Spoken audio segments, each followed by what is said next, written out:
Today we're reporting on the last 3 periods. From Friday to Saturday, we had 555 new cases of COVID-19 diagnosed in the province. From Saturday to Sunday, an additional 491 people were diagnosed with COVID-19, and again from Sunday to today, 460 new cases. That gives us a total of 1,506 new cases, including 8 epidemiologically linked cases over this past weekend, bringing our total number of people diagnosed with COVID-19 to 88,373 in British Columbia. Of the new cases, 382 are people who reside in the Vancouver Coastal Health Region. 840 are in the Fraser Health Region, 75 people were on the Vancouver Island Health Region, 80 people in the Interior Health, and 129 people in Northern Health. We now have 4,987 active cases across the province. 269 people are in hospital, 76 in critical care or ICU, and over 9,000 people are now under active public health monitoring. With 81,890 people who have recovered and passed their infectious period. Over this past 3 days, we've had an additional 10 people who've died from COVID-19 in the province, bringing the total number of people who've died from this virus to 1,407. As always, at this point, our condolences are with the families, the care providers, and the communities who have lost loved ones. We've had 1 new healthcare outbreak at the UBC hospital, and we now have 6 active outbreaks in long-term care and independent living. There's none at the moment in assisted living, and 8 in different acute care wards. We have 1 new community outbreak that's been reported over the weekend at the Vitrium Glass Group. In addition, there have been 163 new confirmed cases that have been identified retrospectively to be variants of concern. So that means of the total we've had in the last few months, 880 of those cases have been people who've been infected with one of these variants. Of the total cases of variants, 195 are still active cases, and the remaining are past their infectious period. So this includes 818 people who have had the B117 variant, 41 with the B1.351, and 21 with the P1 or Brazil variant. As expected, most of these cases are in the Fraser Health and Vancouver Coastal Health Region, 681 in Fraser Health and 161 in Vancouver Coastal, plus 8 on the Vancouver Island, 23 in the interior, and 1 now confirmed case in the north. From the start of our COVID-19 pandemic, our provincial response has changed and adapted as we've learned. As we've learned about the virus, as we've learned about the tools that we have available to us, where the risks are the greatest. And this will continue to be the case as we learn more about the variants, about how they're transmitted, about what is required to manage the ever-evolving challenges of this pandemic. A year ago, our focus was on slowing the spread. And now we have 3 safe and effective vaccines to protect people here in British Columbia and across Canada. With the majority of our seniors and elders in care homes now immunized and seeing how effective that has been, today our mass clinics for our seniors and elders in the community started off across the province. And I think this is an exciting day for all of us. It's the start of what is going to be ramped up quickly over the next coming weeks and months to be sure that everybody in British Columbia has access to one of our safe and effective vaccines. To date, 409,103 doses have been provided across British Columbia in every community in this province. Of those, 87,059 are second doses, and as you know, since we extended the interval with the knowledge that we have of the protection we get from a single dose, that has meant we have now been able to accelerate many of the immunization activities that we had started, and we have accelerated our timelines for protecting people across the province. One of the important things that we do is making sure that we understand the safety of every dose that's given to every person in this province. And we follow strict protocols to identify and address any safety signals that show up. And we've heard about this around the world. We report weekly on the adverse effects following immunizations, AFIs we call them. And this is important. We look for anything that people might have that could be related to the vaccine that they received within the time frame after they received vaccine. And we know that there are many events that happen on a regular basis every day, whether it's people having car crashes, having heart attacks, and sometimes it'll happen in somebody who just happened to have received a vaccine. So it is important that not only do we monitor for all of these events, but we have a process to see if the events that happen are related to the vaccine or not. In BC, we've had 469 AFIs that are serious that we've looked into. 46 of these were anaphylaxis or allergic reactions to the vaccine. And we know that that is something that can happen when people are receiving any vaccine, and certainly we've seen it with these as well. These reactions aren't uncommon, and we continue to monitor our distribution to make sure that there's not more associated with a single lot or not. As well, we have trained people at every immunization clinic to be sure that if somebody does have an allergic reaction, that they get the treatment they need and the monitoring they need. We have seen reports in some countries that have led to them suspending the use of certain lots of the AstraZeneca vaccine in some countries around the world. This has been linked to, as best we can tell so far, about 37 cases in several countries of issues or conditions related to blood clots, whether it's what we call a pulmonary embolus or a blood clot in the lung, whether it's a blood clot in one of the vessels of the heart. And we know that these things can happen naturally, and in a population they happen at a certain rate. But we also know that they are associated sometimes with COVID itself. We have to remember as well that over 17 million doses of AstraZeneca have been given, and so far 37 cases of these blood clots in different ways have been detected.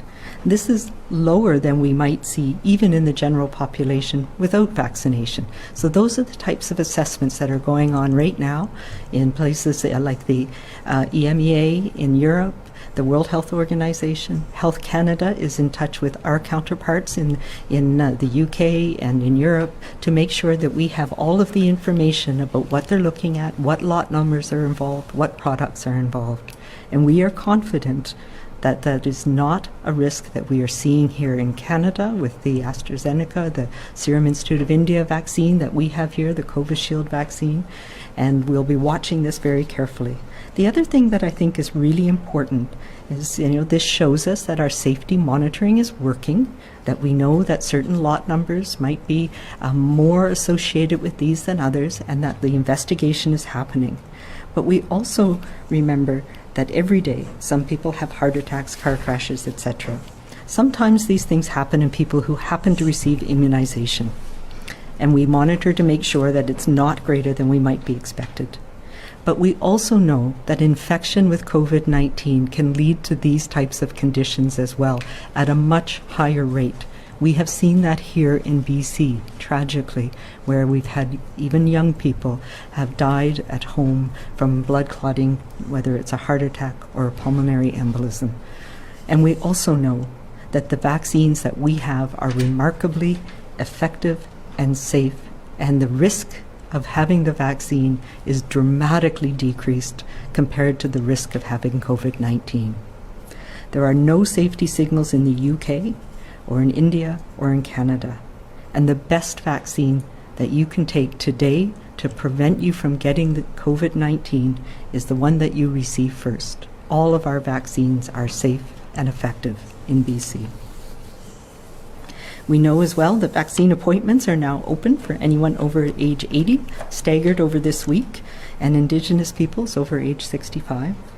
And we've also heard, sadly, that some people are trying to take advantage of older people, and we've heard that there's been some scams that are happening. And I want to remind people, we will never ask you for your credit card information or for any payment. And if somebody does ask you for this type of information, they are not from the health authority. That's not the right number, and you need to hang up. So as you know, the bulk of our available vaccine, particularly the Moderna and the Pfizer shipments that we are now receiving on a regular basis, is focused on the foundation of our immunization program, and that is our age-based immunization program, starting with those who are most at risk, our seniors and elders. We also, it's in phase 3 of our plan that we outlined several weeks ago, have a provision for being able to use additional vaccines that are approved. And the first of those has been the AstraZeneca Serum Institute of India Covishield vaccine. And the first shipment that we received last week of this vaccine, about 60,000 doses, is being used right now to help us address community outbreak response. We knew that this was, in consultation with my colleagues in public health, using the vaccine to help break chains of transmission in communities, particularly where we are seeing ongoing risk and transmission in clusters and outbreaks in workplaces. These are the outbreaks that are happening now, and this helps us to reduce the transmission that we are seeing in our community right now. In the coming days, starting this past weekend, we are focusing on those high-risk work sites that we have identified through this pandemic as the ones where we see transmission, where it's very challenging for people to be able to maintain their personal protective equipment when barriers are an issue. And we've seen outbreaks that have affected communities around the province, particularly in food processing plants, in agricultural operations with shared accommodations. We've seen outbreaks that have affected not just the camps and the accommodations, but have spilled over into our communities in the large industrial camps, particularly the ones under the PHO industrial camps order with congregate accommodation for workers. And we know that these workers often fly in and fly out, and they can bring risk from the community that they are in when they go into the camp and take risk home with them to places across British Columbia and across this country. Other large congregate living settings as well, where we know isolation and quarantine is difficult and outbreaks are ongoing and they're very challenging to control. So that's what we're targeting last week and this week and for the next couple of weeks with the Covishield vaccine that we have. We know that many of these people who work in these situations are low-wage incomes, sometimes racialized populations, and it's important for us to be able to keep those workplaces safe for those workers, and we know that that also protects us in the community. And I recognize that everybody is eager right now to get their vaccine as quickly as possible, and we will be doing that. It will be available for everyone. Everyone who is immunized also protects the rest of us. And when we immunize to manage these outbreaks that we are having right now, putting out those sparks reduces our community transmission, and that protects us all. And it means that we all move up the line.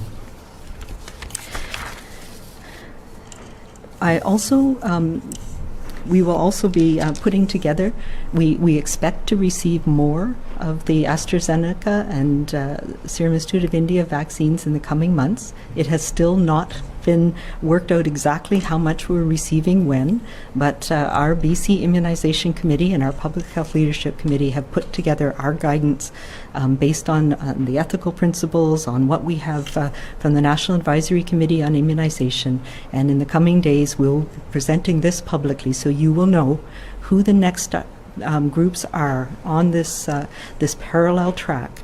So this is for the small amount of vaccine that we have that's different from our main program, which is the age-based immunization program. So those details will be coming soon.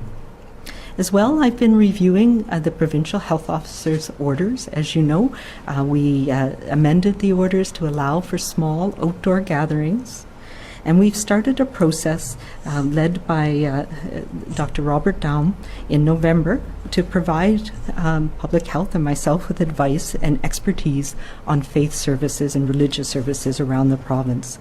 Over the past weeks, we've been working on how we can safely reopen in-person faith services, as I know how challenging it has been for many people not to be able to congregate with those who are in their faith community. Based on the advice, we will be providing a class variance to allow outdoor religious services in small numbers in the coming days.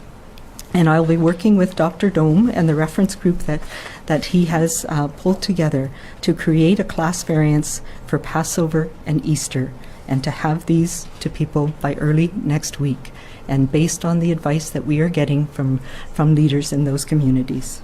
Finally, we are working on advice through the process with Dr. Daum on how we can have a workable approach to the gradual and safe phased reopening of ongoing indoor services for faith groups across the province for all faith services starting in April.